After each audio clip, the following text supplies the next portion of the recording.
গ্রামীণ ব্যাংক চালু রাখতে মোহাম্মদ ইউনুসকে অর্থ সাহায্য ধাপে ধাপে 400 কোটি টাকা। এমনকি বাংলাদেশের গ্রামীণ ফোনের ব্যবসাতেও ইউনুসকে অর্থ সাহায্য। সবই এবার অডিও বার্তায় প্রকাশ্যে আনলেন বাংলাদেশের প্রাক্তন প্রধানমন্ত্রী শেখ হাসিনা।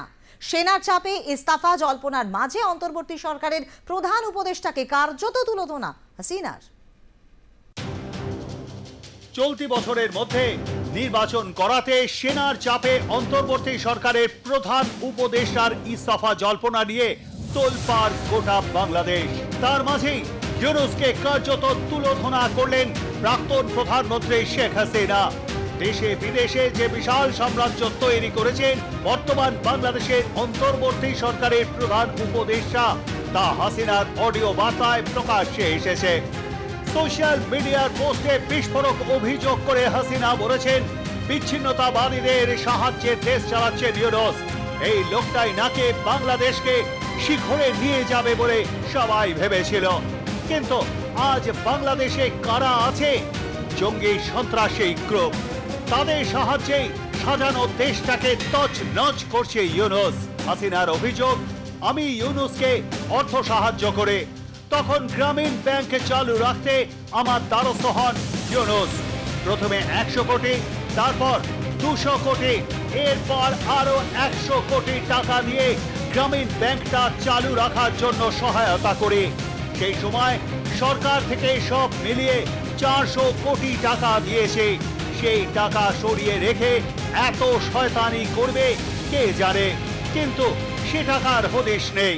কিন্তু আজ কি দুর্ভাগ্য, এমন এক ব্যক্তি ক্ষমতা আসলো, সবাই নাকি তার সারা দেশের মানুষের একেবারে খুব পছন্দের মানুষ, বিশ্বের পছন্দের মানুষ, আর সেই মানুষ আজকে ক্ষমতা এসে কী হলো?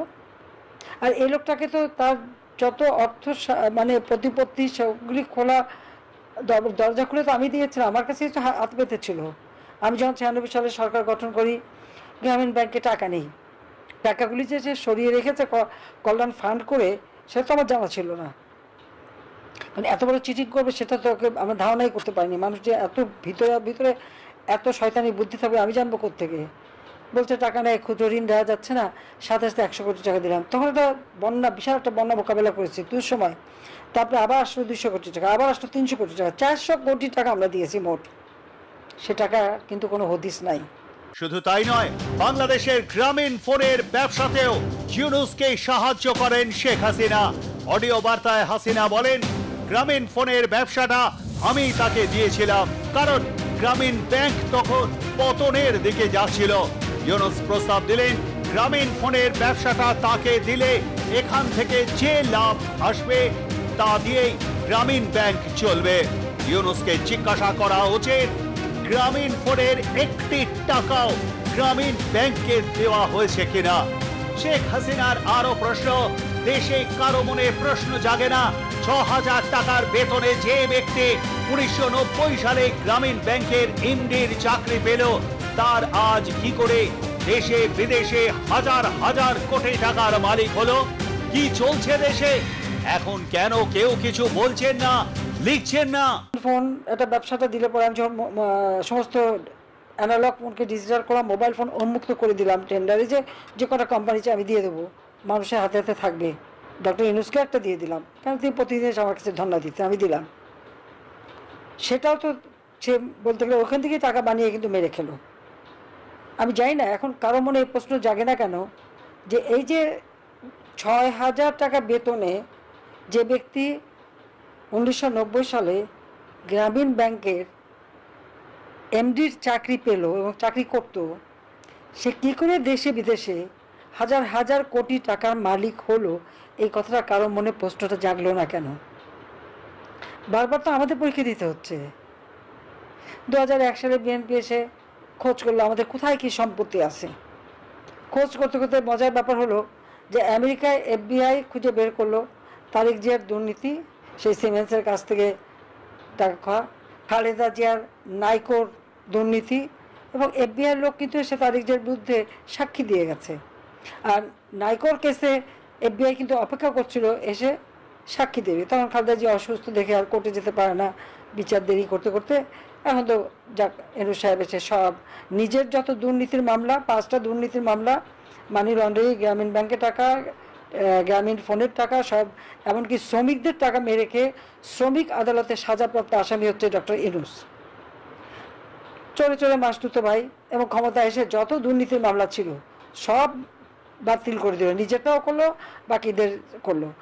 আর যেহেতু সে ক্ষমতাটা দখল করেছে জঙ্গিদের সহায়তায়, সন্ত্রাসীদের সহায়তায়, যে সমস্ত জঙ্গিরা এমনকি বিভিন্ন আন্তর্জাতিক ক্ষেত্র যারা নিষিদ্ধ, যাদেরকে হাত থেকে বাংলাদেশের মানুষকে আমরা রক্ষা করেছিলাম, জঙ্গি হামলা একটা মাত্র হামলা হওয়ার পরেই আমরা কঠোর ব্যবস্থা নিই, অনেকে গ্রেপ্তার হয়, বন্দি থাকে, সবাইকে মুক্ত করে দিল, জেলখানা খালি, যত জঙ্গি সন্ত্রাসী খুনি সব ছেড়ে দিল। এখন বাংলাদেশ সেই জঙ্গিদের রাজত্ব, সেই জঙ্গিদের উপর নির্ভর করেই, তাদেরকে ব্যবহার করে এবং আমাকে আর রেহানাকে হত্যার চক্রান্ত করেই ইউনূস কিন্তু ক্ষমতা দখল করলো। অডিও বার্তায় হাসিনা দাবি করেছেন আমেরিকার কাছে বিক্রি করে দেওয়া হয়েছে বাংলাদেশকে। আমি কখনো দেশ বিক্রি করে ক্ষমতায় থাকতে চাইনি। আমার বাবা শাসক থাকাকালীন আমেরিকা সেন্ট মার্টিনস দ্বীপের ক্ষমতা চেয়েছিল, বাবা তা দেননি, উল্টে তিনি নিজের জীবন দিয়েছিলেন। আমার নিয়তিও ছিল সেটাই। আর এখন দেশের মানুষই সবচেয়ে বিপদে, দেশটাকে আমেরিকার হাতে তুলে দেওয়া হয়েছে। যখন আমি বলতাম কথাগুলো অনেকের হয়তো সেটা মনোভূত হতো না। সেন্ট মার্টিন দ্বীপ যখন আমেরিকা চেয়েছিল, আমার বাবা রাজি হননি, তাকে জীবন দিতে হলো।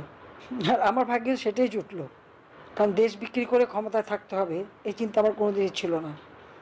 আর যে দেশটা জাতির পিতা বঙ্গবন্ধু শেখ মুজিবুর রহমানের ডাকে সারা দিয়ে এদেশের মানুষ অস্ত্র তুলে নিয়ে যুদ্ধ করে 30 লক্ষ মানুষ জীবন দিয়ে স্বাধীন করেছে, সেই দেশের 1 ইঞ্চি মাটি কাউকে ছেড়ে দেওয়া, এটা তো কারো নিয়ত হতে পারে না। ডক্টর ইউনূসের মাইক্রো ক্রেডিট ব্যবসা মানুষকে দারিদ্র মুক্ত করে, এমনটাই ভাবতেন শেখ হাসিনা। কিন্তু ধীরে ধীরে তিনি দেখলেন দারিদ্র দূরীকরণ নয়, এটি দারিদ্র লালন পালন করে। দিন রাত কাজ করা দরিদ্রদের উচ্চ হারে সুদ দিতে হয়, তাই তো ইউনূসকে সুদখোর তকমাও দিয়ে দেন শেখ হাসিনা।